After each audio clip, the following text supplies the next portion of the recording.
अगर मैं आपसे दुनिया की कुछ खूबसूरत जगहों के नाम पूछूं तो आप में से ज्यादातर लोग पेरिस शहर का नाम जरूर लेंगे, क्योंकि पेरिस अपने आप में बेहद लाजवाब शहर है। यहाँ की खूबसूरती, यहाँ की शांति, यहाँ पे रहने वाले लोग इतने अच्छे हैं, इतने प्यारे हैं, और यहाँ की खूबसूरती इतनी ज्यादा है कि हम में से कईयों का तो शायद सपना होगा कि हम पेरिस जाएं और पेरिस में कुछ समय बिताएं। लेकिन साल 1994 में इस समय के आसपास एक ऐसी घटना घटी थी, 1993-94 में, जब इस घटना को लोगों के सामने लाया गया, इस घटना को लोगों के सामने रखा गया, तो पेरिस शहर के नाम से पेरिस शहर के लोगों को तो छोड़िए, पूरी दुनिया के लोगों में एक दहशत हो गई। और शायद कई सालों तक वहां पे कई लोग गए भी नहीं, और वहां का टूरिज्म भी घट गया, क्योंकि ये घटना इतनी ज्यादा विभत्स थी, इतनी ज्यादा चौंकाने वाली थी, मानवता को झकझोरने वाली थी कि क्या पेरिस, क्या लंदन, पूरी दुनिया के लोग जब भी इस घटना को आज तक सुनते हैं तो अपनी दांतों तले उंगलियां दबा लेते हैं। उन्हें अपने कानों पे, अपनी आंखों पे यकीन नहीं होता। तो आदाब, नमस्कार, जय हिंद, वंदे मातरम। मैं आपका अपना ठाकुर प्रखर सिंह। आज मैं जिस कहानी के साथ, जिस सच्ची घटना के साथ हाजिर हुआ हूँ, इस कहानी की वजह से, इस सच्ची घटना की वजह से आज तक के पेरिस के इतिहास में एक काला धब्बा लग गया है। जब भी पेरिस का जिक्र होता है, जहां पेरिस की खूबसूरती का जिक्र होता है, वहीं ये घटना अकेले उस पेरिस शहर का एक डार्क साइड है, यानी कि काला धब्बा।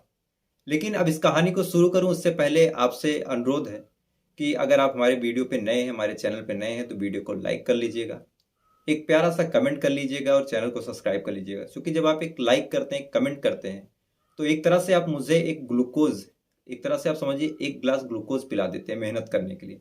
क्योंकि आपका जो एक लाइक है, एक कमेंट है, वो मुझे इतनी ज़्यादा एनर्जी देता है कि मैं सोचता हूँ कि दिनों रात और मेहनत करके आपके लिए और अच्छी से अच्छी कहानियाँ लाता रहूँ। तो अब सीधा चलते हैं आज की इस कहानी के ऊपर।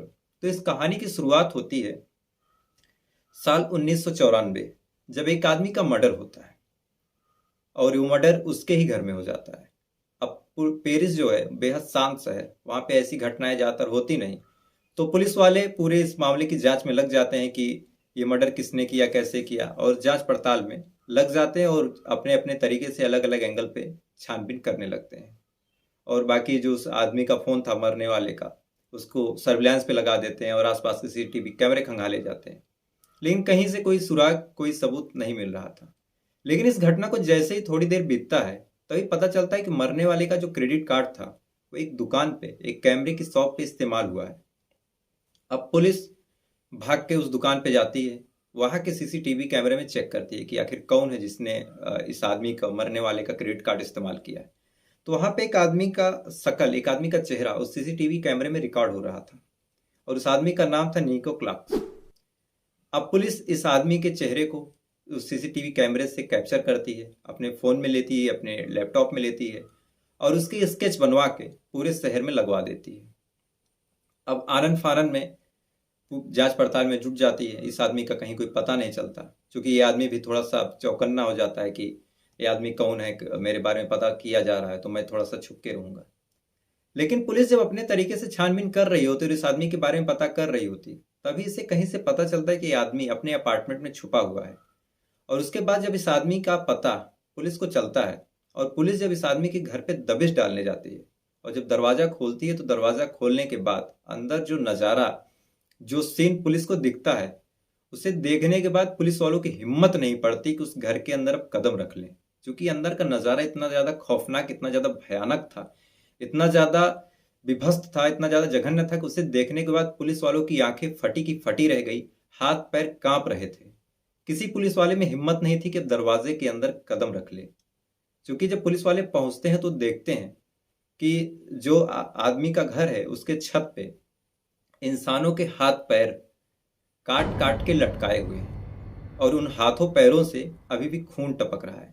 आमतौर पे जैसे हम लोगों में से, जो आप मेरी फैमिली में से या फिर आप लोगों में से जो कभी गांव में गए होंगे, तो देखे होंगे कि मकई यानी कि भुट्टा, वो गांव में ऐसे ऊपर छत पे मड़ेरी पे टांगा रहता है। 50-50 भुट्टे भुट्टे ऐसे पेड़ बना बना के टांगे रहते हैं, या फिर ऐसी चीजें टांगी रहती हैं। तो उस आदमी के घर में वैसे ही आदमी के हाथ पाँव को बांध के ऊपर छत से ऐसे लटकाया गया था, और उनसे खून टपक रहा था। अब जब पुलिस वाले ये नज़ारा देखते हैं तो शुरू में तो अंदर घुसने से घबरा जाते हैं, लेकिन अब उनका काम था, उनका फर्ज था उस घर में घुसना। अब चूंकि पूरा जांच करना था, पूरा पड़ताल करना था, तो जैसे तैसे करके हिम्मत करके पुलिस वाले उस घर में घुसते हैं।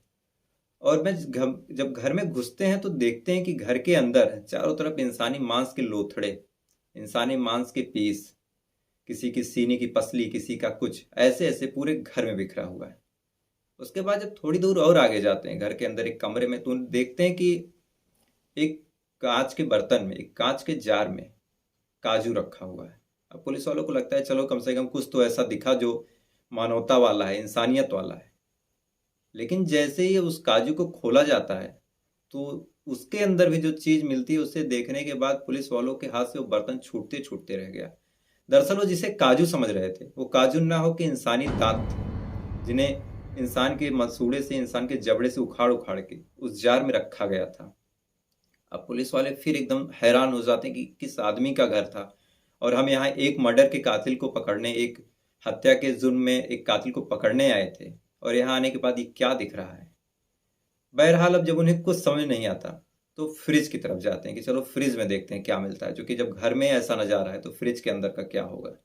तो जब वो फ्रिज खोलते हैं तो वहां भी सेम नज़ारा, इंसानी मांस, हाथ के मांस, पैर के मांस, थाई के मांस, गाल, ओठ, ये सब काट काट के फ्रिज के अंदर रखे हुए थे।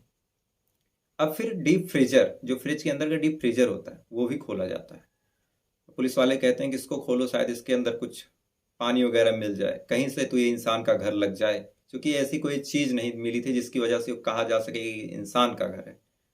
तो जब फ्रिज को खोला जाता है, उसके फ्रीजर को खोला जाता है, तो जो कुछ उसके अंदर से दिखा, उसे देखने के बाद तो शायद अगर मैं आपसे ये कहूँ कि आगे जो मैं कुछ बताने वाला हूँ, अगर आप कमज़ोर दिल के हैं तो इस वीडियो को प्लीज़ आप यहाँ छोड़ सकते हैं, क्योंकि आगे जो मैं बताऊंगा अगर आप इमेजिन करेंगे तो आपके लिए बेहद खतरनाक, बेहद चौंकाने वाला होगा।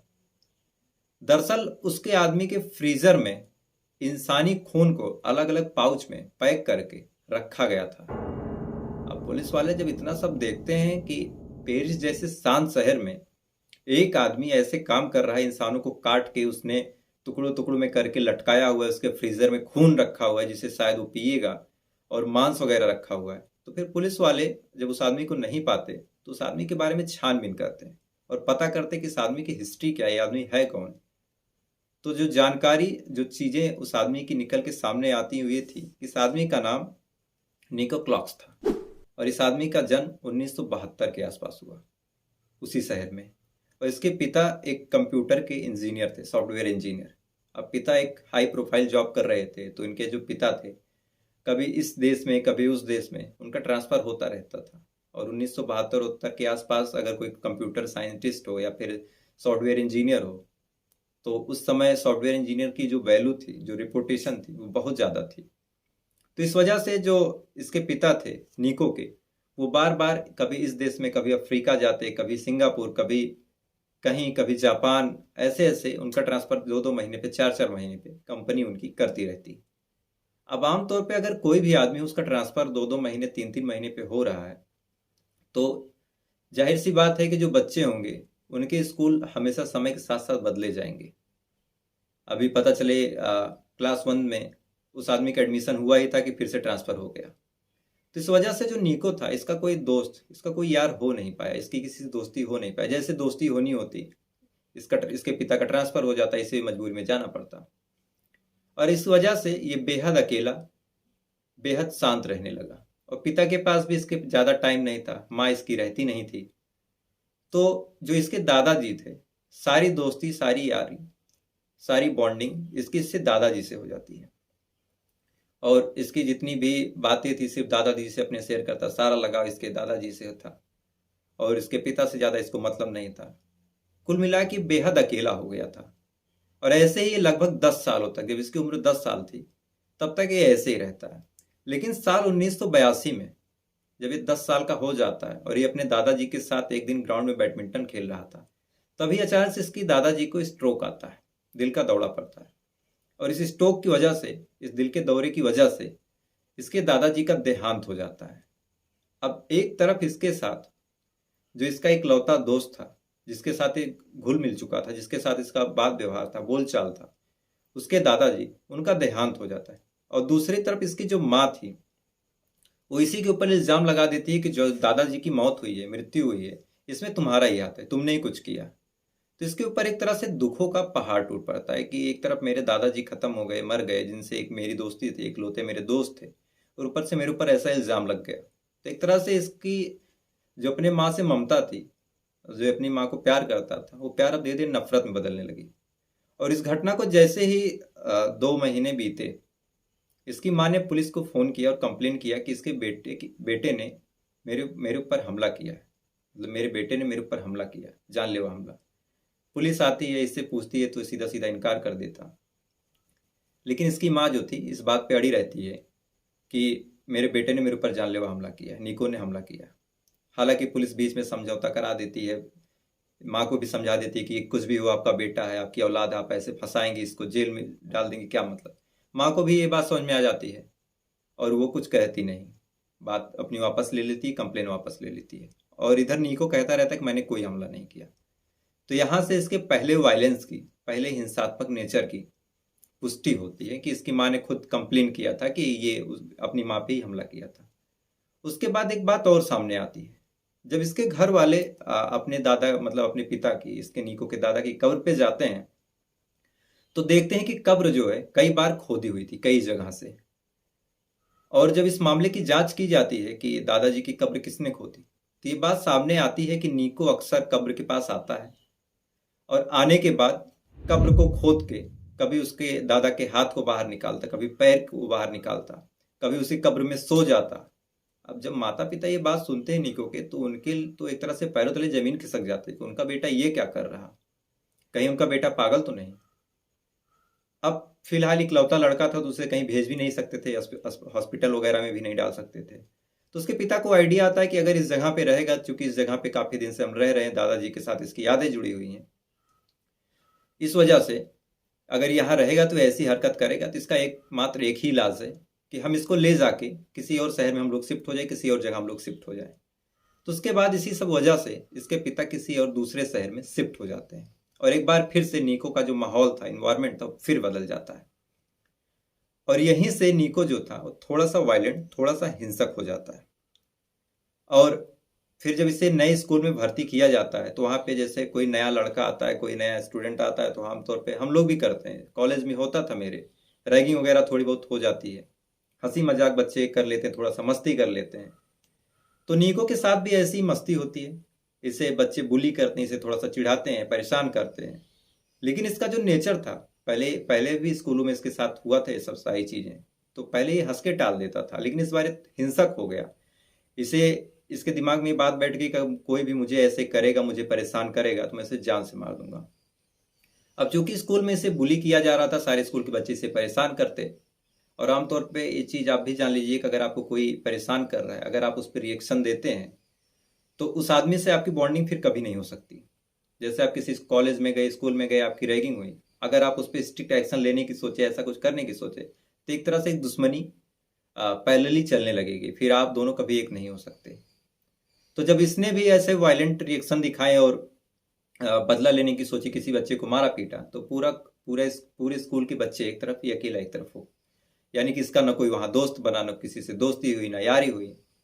तब इसे जब कुछ समझ नहीं आता, ना इसका कोई दोस्त ना यार, तो चुपचाप जाके अकेले लाइब्रेरी में बैठने लगा। और लाइब्रेरी में जाने के बाद ये जो किताबें पढ़ता, ये भी एक जांच का विषय है कि एक स्कूल के बच्चे के पास ऐसी किताबें आई कहाँ से। ये ऐसी किताबों को पढ़ता जिसमें क्रिमिनल्स के बारे में बताया गया हो, सीरियल किलर्स के बारे में बताया गया हो, और ऐसे लोगों के बारे में बताया गया हो जो मर्डर करते थे, वो मर्डर कैसे करते थे, मर्डर करने का तरीका क्या था। ये सारी चीजें उस किताब में डीपली, एकदम डिटेल में लिखी हुई थी। और ऐसी ही किताबों को ये पसंद करता निको, और ऐसी किताबों को पढ़ता।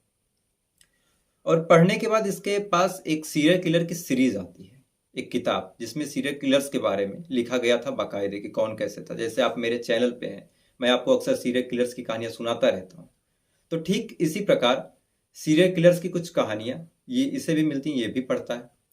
और उन्हीं में से एक जापान के सीरियल किलर ईसा सगावा, ऐसे ही कुछ नाम था, इसी सगावा, माफ कीजिएगा, इसी सगावा, इस सीरियल किलर को निको अपना गुरु मानता है और कहता है कि मुझे इसी जैसे बनना है। अब इसी क्रम में ये बाकायदे लग जाता है उसके बाद इसके जो पिता थे, फिर उनकी पोस्टिंग होती है और एक पुर्तगाल शहर है, वहाँ जाके शिफ्ट हो जाते हैं इसके पिता इसको लेके। अब वहाँ जाने के बाद फिर वही से इसका कोई दोस्त नहीं, कोई इसका यार नहीं, लेकिन इसके पास एक चीज़ लग चुकी थी, इसके हाथ में एक हथियार आ गया था। वो थी सीरियल किलर्स की कहानियाँ और किताबें पढ़ना, बुक पढ़ना। तो वहाँ जाके भी ये पोस्टमार्टम की बुक, जो पोस्टमार्टम होता है उसकी बुक, कि किसी इंसान के शरीर में क्या क्या होता है, किसी इंसान के शरीर को कैसे काटा जा सकता है, मारा जा सकता है, ऐसी बुक और सीरियल किलर्स की किताबें, ये दोनों तरह की किताबें ये बाकायदे पढ़ता और घंटों पढ़ता। जिसके सब्जेक्ट्स थे, इन सब चीज़ों को ना पढ़ के ये ऐसी ही चीज़ों को पढ़ता। उसके बाद फिर ये धीरे धीरे थोड़ा सा बड़ा होता है, इसकी स्कूल की पढ़ाई ख़त्म होती है। उसके बाद ये एक गन की फैक्ट्री में काम करने लगता है, जहाँ से इसको गन एक जगह से दूसरे जगह डिलीवर करना था, शिफ्ट करना था। लेकिन इसे मारने की, इंसानों को मारने की, और ये जो सारी किताबें इसने पढ़ी थी, इस वजह से इसे लगता है कि अगर इसे किसी को मारना पड़ जाए तो मारेगा कैसे, इसके पास कोई हथियार नहीं है। तो इस वजह से उस फैक्ट्री से इसने कुछ गन्स चुरा ली। अब इस चोरी के बारे में फैक्ट्री वालों को पता चल जाता है और इसे निकाल दिया जाता है। लेकिन जो इसके पास गन थी वो फैक्ट्री वाले इससे बरामद नहीं कर पाते और ये गन उसे ये रख लेता है। जब इसकी नौकरी छूट जाती है तो एक यूनिवर्सिटी में ये साइकोलॉजी की पढ़ाई करने चला जाता है और वहाँ पढ़ने के दौरान वहाँ पे एक ऊंचा सा लंबा सा टावर देखता है। और उस टावर को देखने के बाद, चूंकि इसने इतनी ज़्यादा कहानियां पढ़ी थी, इतनी ज़्यादा किस्से इसने सीरियल किलर्स और ऐसे मर्डर की पढ़ी थी, किसे याद आता है कि एक बार ऐसे 1966 में एक आदमी ऐसे टावर पे चढ़ता है और चढ़ने के बाद जो नीचे खड़े आदमी थे उनको गोलियों से भून देता है। तो इसका वहाँ से एक ड्रीम, एक सपना पैदा होता है कि मैं भी ऐसे ही किसी टावर पे चढ़ूंगा और एक दिन ऐसे इंसानों को गोलियों से भून के मार दूंगा। अब यहाँ से आप इसकी मस्तिष्क की जो मानसिकता थी, दिमाग की सोच थी, दिमाग की उपज थी लोगों को मारने की, काटने की, यहाँ से आप बखूबी अब समझ पाएंगे कि इसके दिमाग में एक्चुअली चल क्या रहा था। ये जहां भी जाता इसके दिमाग में बस यही चलता कि मैं कैसे इंसानों को मार सकता हूँ, कैसे इंसानों को खा सकता हूँ। इसका एक ही सपना था कि मैं इंसानों को खाऊं, टेस्ट करूं कि इंसान कैसे होते हैं खाने के बाद।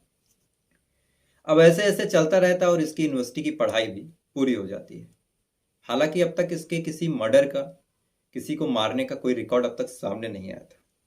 लेकिन इसके बाद 1993-92 के आसपास इसकी जो नौकरी थी वो एक हॉस्पिटल में लग जाती है। और हॉस्पिटल में भी कहा, आप यहाँ से आप सोच के दंग रह जाएंगे। हॉस्पिटल में इसकी जो जॉब लगती है वो पोस्टमार्टम वाले डिपार्टमेंट में लगती है। ये एक पोस्टमार्टम के डॉक्टर का हेल्पर होता है।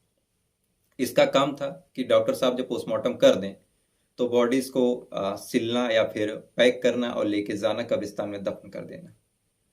अब ये आदमी जिसका शौक ही था कि लाशों के साथ रहना, लाशों के साथ खाना, लाशों के साथ बैठ के घंटों बातें करना, और आमतौर पे ये कई बार पकड़ा भी गया था। इसके पिता पकड़े थे इसको, कई बार खबर आई थी कि जो निको है वो पास के कब्रिस्तान में कब्र को खोद के उसमें बैठा है, रात में उसी कब्र में सो गया है, मुर्दों से घंटों बात कर रहा है।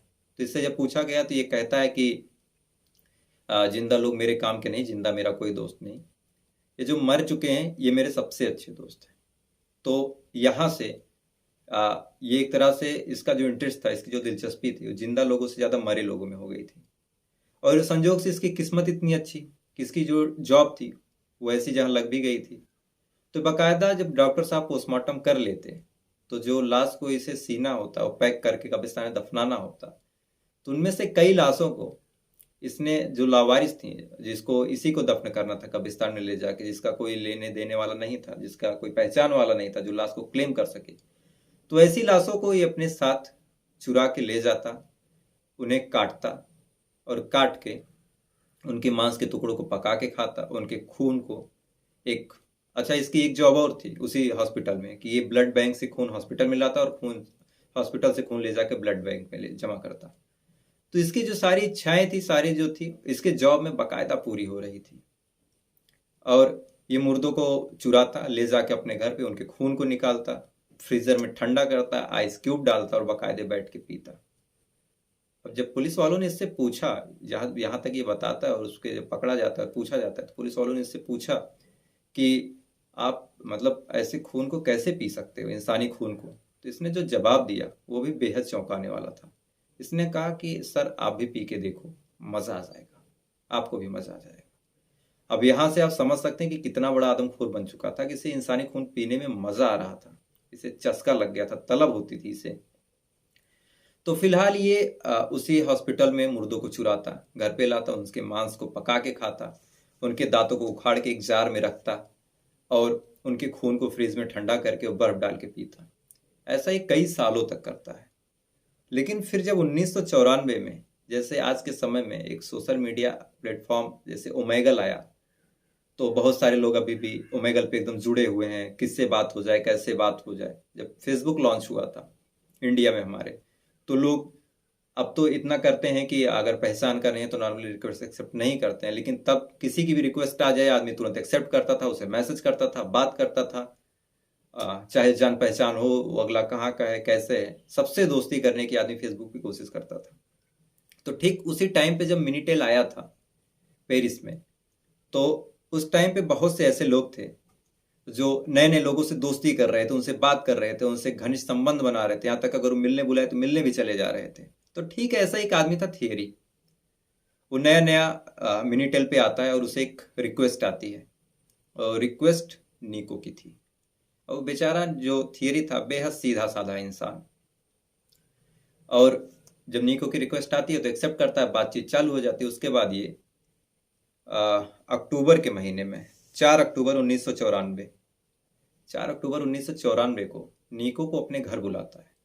और इधर नीको जो था, उसके दिमाग में एक चीज आती है कि मैंने मुर्दा लोगों को तो बहुत खाया, बहुत खून पिया, बहुत मांस खाया, अब एक बार जिंदा लोगों को भी टेस्ट किया जाए कि ये होते कैसे हैं, आखिर जिंदा लोगों का स्वाद कैसे होता है, इनका मांस शायद कुछ अलग होता है या फिर मुर्दों जैसा ही होता है।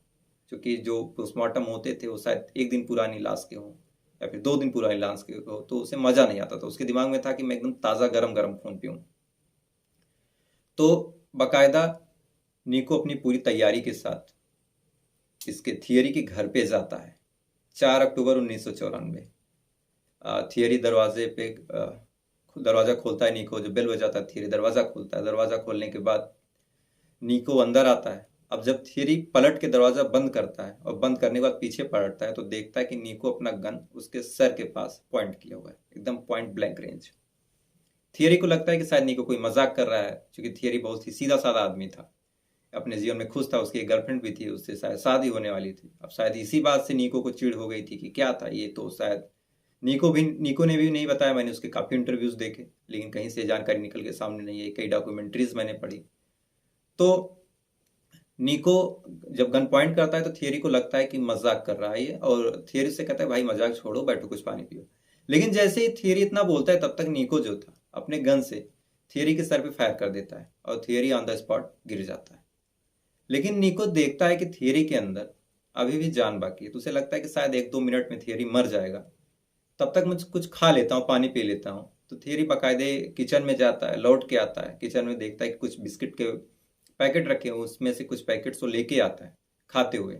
सोचिए, मर्डर करने के बाद वो नीको कितना चिल था, कितना उसे कोई घबराहट नहीं थी। आमतौर पे जो कातिल होते सोचते हैं कि अब ये क्या हो गया, भागो यहाँ से, लेकिन नीको जो था एकदम चिल था, एकदम शांत। बिस्किट लेके आता है, खाते हुए एक चेयर खींच के बैठता है और कहता है कि तू भी खाएगा, थियरी से। इधर थियरी जो था दर्द में तड़प रहा था। अब नीको को लगता है कि एक गोली मैंने इसके सर पे मारी, उसके बाद ये मरा क्यों नहीं, तो एक गोली और उठा के उसके पीछे सर पे मार देता है। लेकिन जो थियरी था 2 गोली लगने के बाद भी जिंदा था। अब यहाँ से नीको को थोड़ा सा गुस्सा आता है, थोड़ा सा नीको झुंझुला जाता है, और यहीं से इसके दिमाग की जो उपज थी एक इसे शैतानी ऐसा आइडिया देती है, जो मैं फिर आपसे कहूंगा कि जो मैं बताने वाला हूं, अगर आप कमजोर दिल के हैं तो प्लीज वीडियो को आप यहीं छोड़ दीजिए, क्योंकि आगे जो मैं आपसे इमेजिन करवाऊंगा, कल्पना करवाऊंगा, वो बेहद खतरनाक और बेहद दिल दहलाने वाला है। दरअसल जब नीको देखता है कि थियरी नहीं मरा, तो उसके दिमाग में एक क्वेश्चन आता है कि जो गोली मैंने मारी है आखिर ये कितना अंदर तक जाएगी कि थियरी मर जाएगा। अब इस चीज को चेक करने का एक ही तरीका था कि वो एक पेंसिल उठाता है और जहां गोली मारी गई थी उस छेद में पेंसिल को डालता है, और तब तक घुसाता जब तक उसे बुलेट का पिछला हिस्सा उस पेंसिल से टकरा नहीं जाता। आप इमेजिन कीजिए मैं क्या आपको बताने की कोशिश कर रहा हूँ। और जब वो पेंसिल का हिस्सा उसके दिमाग से, उसके गोली से, बुलेट से टकराता है, तब वो टक टक टक करके ठोक के उस बुलेट को और अंदर घुसेड़ने की कोशिश करता है उस पेंसिल से। आप सोच के देखिए, आप कल्पना कीजिए कि आदमी कितना ज़्यादा जालिम, कितना ज़्यादा खतरनाक था, कितना बड़ा दरिंदा था। और उस पेंसिल की वजह से उस गोली को, उस बुलेट को अंदर घुसेड़ के तब तक घुसेड़ता है जब तक नीको की जान निकल नहीं जाती, नीको की सांसें टूट नहीं जाती। अब इतना करने के बाद नीको उस घर से जो उसका ड्राइविंग लाइसेंस था, क्रेडिट कार्ड था, ये सारी चीज़ें नीको चुराता है और चुरा के वहाँ से गायब हो जाता है। और जो क्रेडिट कार्ड था उसे लेके कुछ दिन बाद वो एक स्टेशन में एक कैमरे की शॉप पे जाता है, क्योंकि उसके दिमाग में एक आइडिया था कि आज के बाद मैं जो भी क्राइम करूँगा, कत्ल करूँगा, वो सारे क्राइम, सारे कत्ल मैं कैमरे पे बाकायदा रिकॉर्ड करूँगा और सारी चीज़ के मैं वीडियोस बनाऊँगा, सारी चीज़ के मैं कैसेट्स बनाऊँगा। इसीलिए वो कैमरा खरीदता है। और आमतौर पे इससे पहले जो मैंने आपको एक कहानी सुनाई थी, शायद परसों सुनाई थी, उसमें भी सेम गलती होती है कि मारे गए इंसान का वो आदमी क्रेडिट कार्ड और ड्राइविंग लाइसेंस यूज कर रहा था। और सेम यही गलती नीको भी कर देता है। वो जो कैमरे का पेमेंट करता है वो थियरी के क्रेडिट कार्ड से कर देता है। और इधर थियरी की मर्डर के केस में पुलिस बेहद एक्टिव थी, क्योंकि इसको मारने का जो तरीका था इतना ज़्यादा जघन्य था कि पुलिस के हाथ पांव कांप रहे थे। इस मामले की जल्द से जल्द खुलासा करना था कि ऐसा कौन है। तो जैसे ही ये थियरी का क्रेडिट कार्ड इस्तेमाल करता है, पुलिस इसका हुलिया उस सीसीटीवी कैमरे से रिकॉर्ड करती है और इसे पकड़ लेती है। और पकड़ने के बाद ये सारी चीज़ें जब पुलिस जानती है, परखती है, सारी चीज़ों में सत्यता पाई जाती है। अब ये खबर जब बाहर आती है कि एक आदमी इतना बड़ा दरिंदा है, एक आदमी के घर जब पुलिस छापा मारने जाती है, पकड़ने जाती है, तो उसे ऐसी सारी चीज़ें मिलती हैं। तो ये बात बाकायदा चौंकाने वाली थी और पेरिस के लोगों को दहलाने वाली थी। और इसी घटना की वजह से जब लोगों को पता चला पेरिस में ऐसे अपराधी, ऐसे आदमखोर रह रहे हैं जो इंसानों को खाते हैं, तो कुछ समय के लिए लोगों ने पेरिस में आना बंद कर दिया था, क्योंकि पेरिस के लोगों के पेरिस के प्रति इतना ज़्यादा दहशत फैल गया था।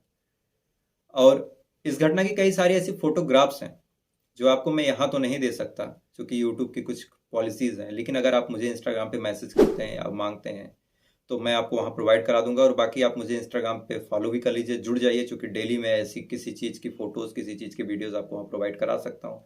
आपको अगर बात करने का मन भी तो भी आप मुझे मैसेज कीजिए, मैं आपको अमूमन रिप्लाई दे देता हूँ। तो जब ऐसी चीज़ें बाहर आती हैं तो एक तरह से लोगों में डर का माहौल, भय का माहौल हो जाता है। हालांकि कोर्ट भी इस मामले को बेहद संगीन लेती है, बहुत सीरियस लेती है, लेकिन नीको के प्रति केवल एक ही मर्डर का जो मुकदमा था वो स्टेब्लिश हो पाता है, वो था थियरी का। बाकी किसी और मर्डर में नीको का नाम नहीं आता, जबकि लाशें वहाँ कई लोगों की मिली थी, लेकिन कहीं से कोई सुराग नहीं, कोई सबूत मिल नहीं पाता। इधर नीको से भी चाहे जितनी सख्ती से पूछताछ की गई, नीको अपना मुंह नहीं खोलता। तो फिलहाल इसे एक मामले में 8 साल की सजा होती है। लेकिन इससे अच्छे चाल चलन की वजह से, अपने अच्छे उसकी वजह से, व्यवहार की वजह से, पता नहीं इसको क्या, जेलर को क्या इसमें अच्छा दिखा कि 5 साल सजा काटने के बाद साल 1999 में ये रिहा हो जाता है, जेल से बाहर आ जाता है। और जेल से बाहर आने के बाद इसने बाकायदा एक किताब लिखी और इस किताब में ये इंसानों को मारने के तरीके और उनके मांस को बढ़िया स्वादिष्ट तरीके से बनाने के बारे में, व्यंजन बनाने के बारे में बाकायदा लिखता है और पब्लिश करता है। और इस वजह से भी इसका नाम एक बार फिर सबसे बड़े सीरियल किलर, सबसे बड़े आदमखोर के रूप में, पेरिस के वैम्पायर, पेरिस के आदमखोर के रूप में पूरी दुनिया में फेमस हो गया। तो फिलहाल ये थी पूरी कहानी पेरिस के वैम्पायर, पेरिस के आदमखोर निको क्लॉक्स की, जो मैंने आपके सामने अच्छी रखी। अगर, और पूरी उम्मीद है कि शायद ये कहानी आपको अच्छी भी लगी होगी। तो अगर कहानी आपको अच्छी लगी हो तो प्लीज़ एक लाइक कर लीजिएगा, चैनल को सब्सक्राइब कर लीजिएगा, ताकि मैं डेली आपको 9 बजे कहानी सुनाता हूँ। और जब मैं कहानी सुनाऊँ तो सबसे पहले आपके पास पहुँचे। और अगर आप मुझसे जुड़ना चाहते हैं, मुझसे बात करना चाहते हैं, तो मुझे इंस्टाग्राम पे फॉलो कर लीजिए, मुझे ऐड कर लीजिए, मुझसे जुड़ जाइए, मैसेज कीजिए। डेली लोग मैसेज कर रहे हैं, रिप्लाई पा रहे हैं, बात हो रही है। और रिप्लाई देना मेरा काम है, उसमें पा रहे हैं तो कौन सा मैं एहसान थोड़ी ना कर दे रहा हूँ। मेरा काम है आप लोगों से बात करना, आप ही लोग से मैं हूँ। तो ये थी पूरी कहानी। आपसे फिर कल मुलाकात होगी किसी नई कहानी के साथ। तब तक अच्छे रहिए, खुश रहिए। जय हिंद, वंदे मातरम।